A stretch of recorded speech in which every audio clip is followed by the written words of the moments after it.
আর আরেকটা কথা স্যার, এখন বর্তমানে উপজেলা নির্বাচন, এটা না নির্বাচন না, নির্বাচন না স্যার না, একটা কথা বলতেছি, যদি আপনি মনে করেন আপনার পছন্দ, না না, আমার কোনো পছন্দ, আমার কোনো পছন্দের কোনো প্রার্থী নাই, তবে একটাই ভালো লোক হইতো। জি। 2 নম্বর সুরসামার হইতো না। সুরসামারে টাকা খাইতে খাইতে আমাদের এই জায়গা পর্যন্ত আনছে। আজকে আমি এত টাকা বরাদ্দ পাইয়া সব কইয়া দেই, এরা আগে কইলো না কেন বরাদ্দ কই যায়।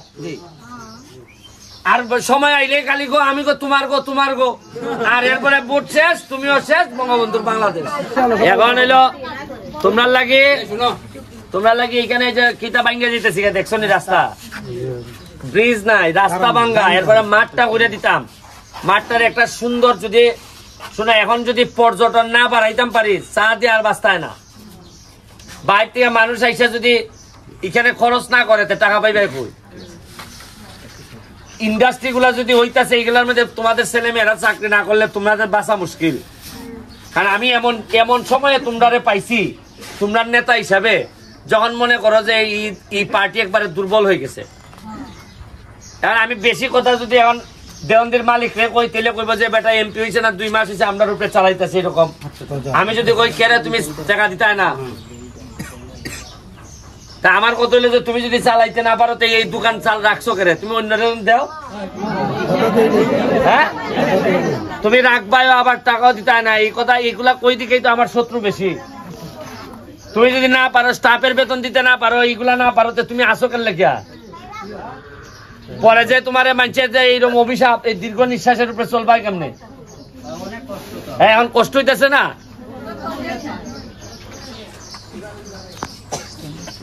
আমি ভাবছিলাম যে তোমরা আমারে খাওয়াই ভাই এমপি হইলে পরে, এখন তো দেখতেছি তোমরাই খাওয়াই, আমার জান বাঁচতো না। হ্যাঁ, আমার মানুষে কইছে কয় এমপি হইলে পরে ভাই আর কোনো চিন্তা নাই, খালি খাওয়াইবাই আর খাইবাই, কচি মুরগি খাইবাই। আর আমি কচি মুরগি তো খাইতাম, তোর কথা পুরা মুরগি পাইতাম না। আসল কথা হলো আমরা তো খুব দুর্দশায় অবস্থায় আছি স্যার। বিগত 2018 সাল থেকে 22 সাল থেকে এই অবস্থা চলেছে। আপনি যে একটা করোনার সময় আমাদেরকে দান অনুদান দিয়ে গেছিলেন, চাল টাল অনেক কিছু সাহায্য করেছেন, সবার এটাই একটা অনুতপ্ত, সবাই খুশি আছেন। গাছও দিয়ে গেছিলেন, এগুলো নিয়ে আপনাকে তো যা করার করেই দিয়েছেন, আপনাকে তো করে পাঠাই দিয়েছেন। এখন আমাদের বাগানটা এমন একটা অবহেলিতভাবে পড়ে আছি, যার কারণে আমরা আসলে এরকম সুযোগও পাই না। আপনার মতো একজন এমপি সাহেবের সাথে আমরা যে এরকম ফ্রেন্ডলি হিসাবে যে আমরা আজকে কথা বলতে পারছি, সেটা সবচেয়ে বড় ভাগ্যের ব্যাপার। আর এই কথাটি হলো আমরা আজকে গর্বিত যে আমাদের চুনারুঘাটের যে আমাদের সাইদুল সুমন ভাই যে আজকে আমাদের কাছে এই যে দুঃখের সময় আসে পাশে দাঁড়াচ্ছেন। লম্বা কথা না, আসল কথা কিটা চাও দেখো।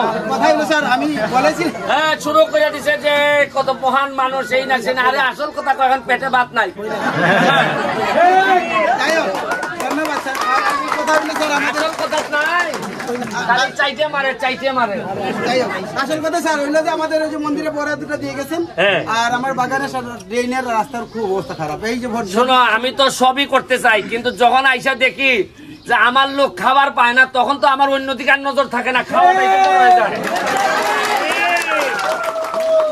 আরে আমার কথা হইলো যে যখন আমার সংসার চলে না, আমার ছেলে বিয়া করাইমু কোন সময়? এই যে রাস্তাঘাট ঠিক করতাম, আগে তো খাওয়া দেওয়া লাগবো, খাওয়া না দিলে তো আমার প্লেট থেকে আমার ভাত লই লইব। আর আরেকটা কথা স্যার, এখন বর্তমানে উপজেলা নির্বাচন, এটা না নির্বাচন না, নির্বাচন না, একটা কথা বলতেছি, যদি আপনি মনে করেন আপনার পছন্দ,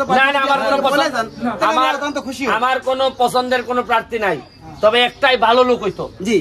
2 নম্বর সুরসামার হইতো না। সুরসামারে টাকা খাইতে খাইতে আমাদের এই জায়গা পর্যন্ত আনছে। আজকে আমি এত টাকা বরাদ্দ পাইয়া সব কইয়া দেই, এরা আগে কইলো না কেন বরাদ্দ কই যায়।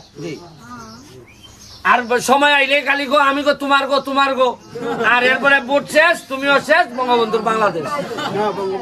হ্যাঁ, এটা আর চলবে না। এই আমি দাদার কাছে দায়িত্ব দিয়ে গেলাম, দাদা যেভাবে বলে এইভাবে যারা নেতৃবৃন্দ আছে তারা যেভাবে বলে করেন, আর আমার উপর ভরসা রাখেন। আমি যদি খাই আপনারা খাবেন, আপনারা না খাইয়া থাকতে গেলে আমি এটা সহ্য করবো না। দরকার এমপি গিরি সাইডে দিয়ে আমি যাই মুগা, তাও তোমাদেরকে না খাইয়া থাকতে দেবো না। আমরা এখানে এই 2টা লাইনের ভিতরে দিয়া 2টা ড্রেন আছে, আর একবার চলাফেরা করতে পারে না। আচ্ছা, আমার যা যা লাগে ড্রেন মেইন যা আছে, আমি তোমরা একবার কইছি না যে ভোট আমি চা বাগানের মানুষের কাছে একবারই চাইছি, আর বাকি জীবন যদি আমি আর কখনো নির্বাচন করি, তা আমি ভোট চাইতাম না, তোমরা খুশি হইয়া আমার বাসায় না ভোট দিয়াইবা। সব করে দিব, সব করে দিব, কিন্তু এখন তো আমার মাথা নষ্ট খাওয়ান কেমনে। তুমি এখন আপাতত তোমার যা যা লাগে, তোমরা গেলানি চা বাগানের মানুষ আমারে যা করছো, বাকি জীবন তোমরা গুলামি করলেও আমার কম হয়। যে সম্মান আমারে তোমরা দিছো, এইটা আমি জীবনে এই ঋণ শোধ করতে পারবো না। খালি চেষ্টা করে যাইতেছি, ড্রেন, রাস্তা ঘাট যা লাগে, টাকা পয়সা বরাদ্দ যা আছে সব তোমাদের জন্য নিয়ে আইতেছি, কিন্তু খাবারের জন্য যা লাগে এটা আমার ব্যক্তিগত টাকা থেকে দিতে হইব। আমি যা ইনকাম করছি তাও আপাতত চাউল কেনার জন্য এরা যা যা লাগে দিয়া যাও, দিয়া বাকিটা লম্বা লম্বা বক্তব্য দিও পরে।